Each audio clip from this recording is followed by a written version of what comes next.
had a fairly normal childhood. I was outside a lot, I had friends, played sports, except the one thing I didn't know at the time that wasn't normal is I started drinking when I was around 10 years old, and I was brought up in a neighborhood where this was acceptable, and people didn't think twice about it, and I didn't think twice about it. I remember it was Genesee Cream Ale was the first thing I ever drank, and it was disgusting. It still probably is.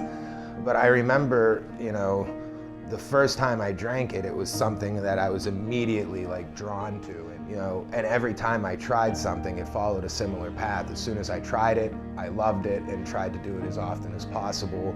And I started so young that I hadn't learned all of the negative consequences that were going to be attached with all of this somewhere down the line. And it never occurred to me that addiction was a thing, that addiction was possible, or that I could end up being an addict. And by the time I realized those things were possible, they had already happened, and I was already so far gone that I could not quit on my own. For a while, I thought that was manageable, but I think it's also important to note that I graduated law school, I got a job as an attorney and was successful for a while. And then in a matter of a year, I went from owning a house, owning a car, being employed, to being homeless. And my day then consisted of waking up sick and then spending all morning figuring out a way to get money, selling something to get money, just to get my fix for that day, and then continuing on that path for months at a time sometimes, where I couldn't do anything remotely related to being an adult or even a human being. I was surviving, and I wasn't doing a great job at that.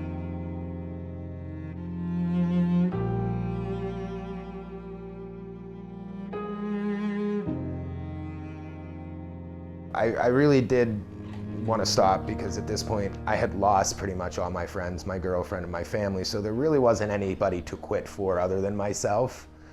But I was so depressed, and I wasn't treating my mental health issues, and this is the point where I truly started considering that maybe life just wasn't cut out for me, and it'd be better off if I weren't around.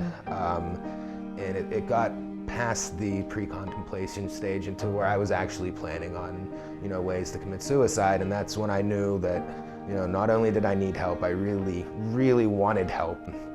I was dedicated to my recovery this time around, and I was willing to do whatever it took. So I was able to take advantage of the programs that were offered to me, and I feel like I benefited a lot from it, because I really needed a whole life overhaul. I needed every bit of help I could get, because I had tried this my own way a couple of times, and nothing I did on my own worked. There's a lot of people that go in and out of Helio Health, but I always got individualized attention. My group was 10 people or less. It's for as many patients and clients as they have, it feels like a small program, and I needed that. I made it out of the wilderness, and if I can do it, any addict can do it. There's nothing stopping anybody from recovering if they're willing to put in the work. My journey wasn't easy. I needed every drink and drug I ever took before I realized I needed recovery, and I don't regret my past, and I'm happy with who I am today.